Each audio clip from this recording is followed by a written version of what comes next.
There was one big thing that happened yesterday. I guess that's what we're going to be talking about in our first segment here today. Of course, everybody heard. Well, if you follow football, you heard Rob Gronkowski retired.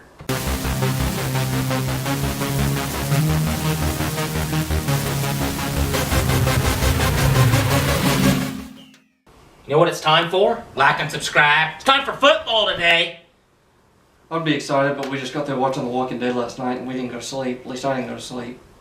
As you can see, Cody's depression has finally it was sad, man. Overcame everything. I almost want to title this Walking Dead, like... A review? Yeah. Walking Dead depression? WDD, is that what you suffer from? And no, we're not making fun of PTSD. Oh, I didn't even think of that. Yeah, but some people are going, well, it's not all funny. We're not making... You know what some people can do? I'm not going to say it on camera. Anyway. Just sad. Today we're starting a new week, football. It's also our last week in terms of the monthly thing for the challenges this week. Nope, Alpha dies in the next episode. That's what I hope. We'll just do a Walking Dead review. No. We don't have to talk about let's football. go. There's not a lot about football. Let's go. Okay, I want to do a Walking Dead review. Okay, so, There's no announcements. We don't have any announcements today, do we? No. We did get 5 more subscribers over the weekend. Which is kind of cool. Lost one. My head's just stuck on. We lost one. I don't understand why we lost one, but we should like remake The Walking Dead, and on the Pike scene we should put the subscriber like right there. he's just one head. No, not a head, just like a button. Just a subscriber, just one button. Yeah, and that's just one button out in the middle of a field. Yeah. Okay. But we gained 5, so that's okay. So if you unsubscribe, then we like. I guess your head's on a pike. Anyway. On a more serious note, we have some football news stuff. Yeah, we got some football stuff today. Of course, you know, like I've been saying, it's in kind of the off season. So there was one big thing that happened yesterday. I guess that's what we're going to be talking about in our first segment here today. Of course, everybody heard. Well, if you follow football, you heard Rob Gronkowski retired. He's only 29. You know, they were talking about it last year about him doing it. He wants to do some other things. He wants to act some. The funny thing, he was in a movie that I saw. I can't remember what it was. It was something on Netflix, but he played like a bodyguard. And at first when I looked at it, I said, "Is that Rob Gronkowski?" And it actually was. So that made it funny. It just was just funny seeing him stand there. I'm gonna let you go through his stats. But yeah, he's 29. I said that like I dictated what you did. Yeah, I'm gonna let you.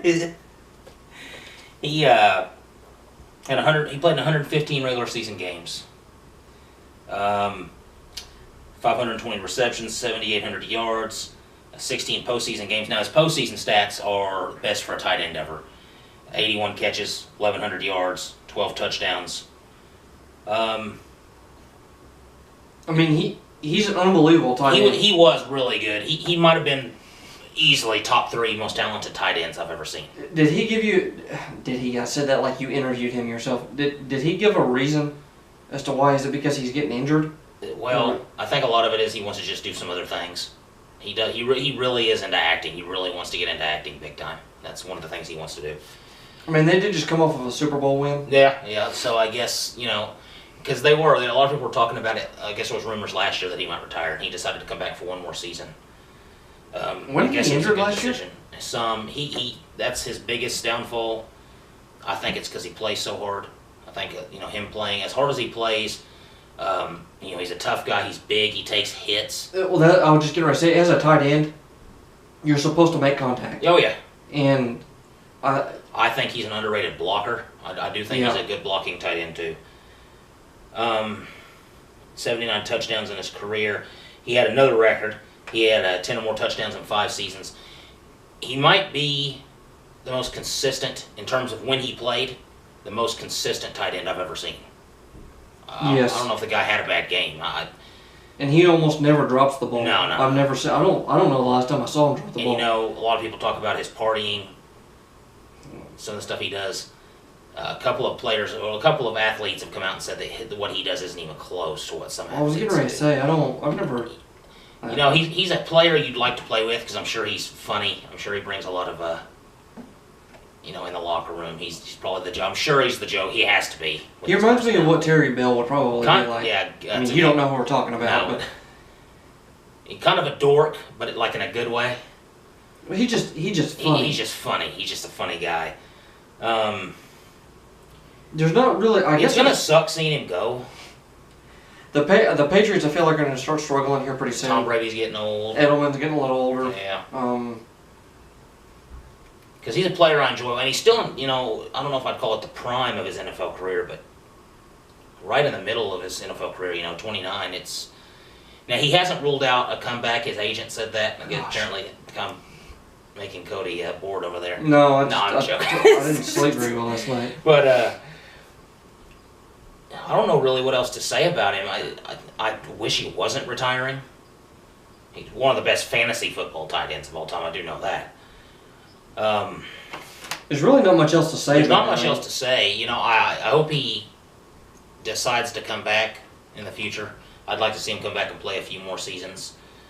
He like I said, he hasn't ruled that out. His agent even said that. His agent said he didn't say anything about not coming back. The big-time Dallas Cowboy tight end's coming back. Yeah, Jason Witten's coming back at the age of 75, so I'm sure Rob Gronkowski can come back. But yeah, just going to talk about the Gronkowski thing for a second. And you want to get into some of the rule changes? Yeah, the second one I'm going to get into is the owners are having their meetings, the rules committee. The rules committee. Do they come up with a new rule every season? It's starting to seem like it. For every sport? Well, it seems like it. Sometimes you don't need to make changes. No. And this isn't really, it's not really a rule. Of course, the thing that happened in the NFC Championship game last season with the non-pass interference call, which I do agree. Yeah, that was one of the worst non-calls I've ever seen. He literally clotheslined the guy. Yeah, he just destroyed the dude. Now, it would only be for if this passes, which they don't even think this is going to pass because a lot of the owners don't want it. The NFL is looking for one season to add pass interference into instant replay. Now, it would be like they wouldn't replay every pass interference call. It would be more like it is now. The coach could challenge with one of his 2 or 3 challenges, depending on if he wins the first 2, or the last 2 minutes of the game. They could have it. They could have it like soccer, where there's like the booth up top, and they have an earpiece in their ear. Which is what they kind of do now. And I feel like if the people up in the booth feel like it should be reviewed, then it can be reviewed. Then they should press the button, yeah. And like a beep goes off in the earpiece or something like that. As long as they keep it like this, where the coach has to challenge it, it's the last 2 minutes, as long as they keep it within normal challenge rules, I don't really have a problem with it.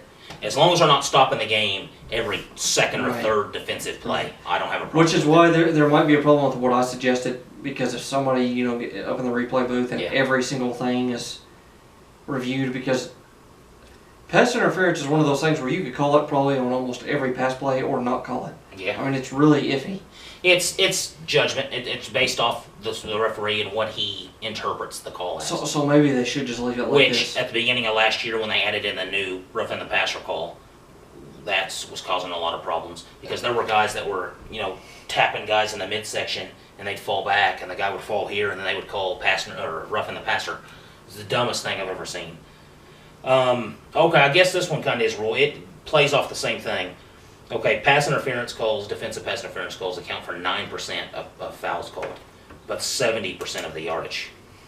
Because you don't have a yard limit, pass interference-wise. It could be a 70-yard penalty. Which I think is dumb. I wish they would change that. The only way they could do that is to make it a permanent 15-yard penalty. Which I think they should do, because it's an automatic first down to begin with. I don't really know what to say about that. It wouldn't bother me if they did it. I think they should leave it like that. Now, I think my least favorite. If you think about it, that would mean if there's a long pass play, and at the end of the game, he can just tackle the guy. He can just knock the living crap out of the guy. Yeah. And they're thinking to themselves, well, it's just 15 yards. Yeah. And it can't end on the defensive penalty, so they would get one more chance. They would get another chance, but even still. But if you got a team that's down on the 20-yard line, well, you move it to 35, big deal. Yeah, it's not even, it still doesn't matter. So it's one of those things where it's hit or miss. I don't. You can agree. I guess it's situational. It depends on the situation of the game. Yeah. I don't know. One last thing they talked about doing was there was 2 measures being put to the owners. One had only pass interference to add into the challenge plays. The other one had pass interference, roughing the passer, and defenseless players added into the challenge plays. To me, it really doesn't matter either way, as long as they just keep the 2 challenges for coaches. I mean, it doesn't really matter. It would just give them more leeway. Do you think they should increase the number of challenges they have if they're going to introduce, because pass interference is a pretty frequent occurrence in True. Disputed calls. I guess you would have to just pick and choose.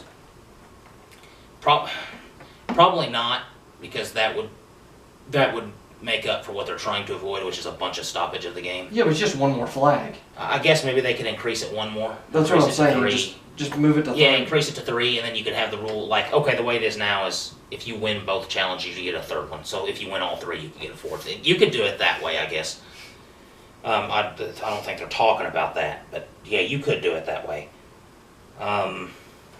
There wasn't much else to talk about. Not really a whole lot else to talk about in this first segment. That was pretty much it. Well, there is an announcement I do want